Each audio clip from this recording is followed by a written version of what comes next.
তো এই যে ৭ই মার্চের যে ভাষণ দিছে, ভাষণ যদি কারোর কাছে রেকর্ড থাকে দেখবেন উনি জয় বাংলা জয় পাকিস্তান বলছিলেন।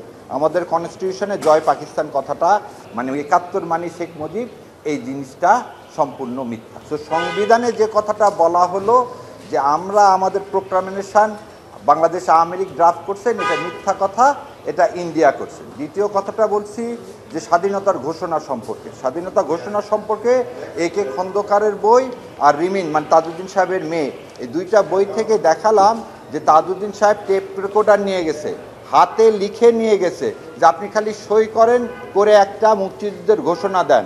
উনি বলছে নাকে তেল দিয়ে ঘুমাও, আমি ২৭ তারিখে হরতাল ডাকছি।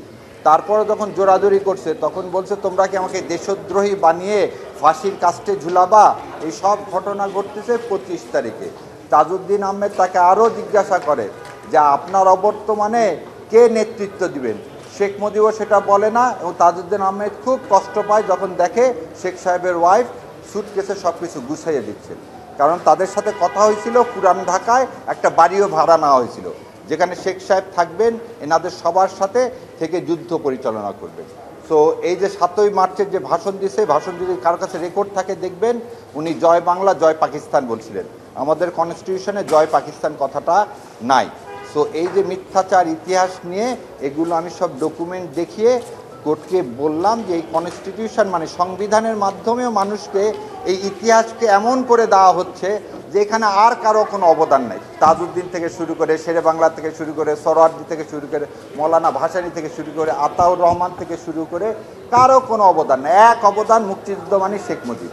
সেখানে আমি ভালো করে বারবার বলছি শেখ মুজিবুর সাহেবের অবদান আছেন, কিন্তু সে অবদানটা কি সেটা ইতিহাস মূল্যায়ন করুক। কিন্তু এই যেভাবে তাকে নবীর জায়গায় নিয়ে যাওয়া হচ্ছে মানে ৭১ মানে শেখ মুজিব, এই জিনিসটা সম্পূর্ণ মিথ্যা। শহীদ রাষ্ট্রপতি জিয়াউর রহমানকে অবৈধ সরকার বলছে, সেটা নিয়েও আমরা রিভিউ ফাইল করছি। যদি সেটা অ্যালাউ হয়ে যায় তাহলে আমরা আবার ঠিক ত্রয়োদশ সংশোধনের আগের অবস্থায় ফিরে যাব ইনশাল্লাহ। আর ততক্ষণ এইভাবে জোড়াতালি দিয়েই চলতে হবে।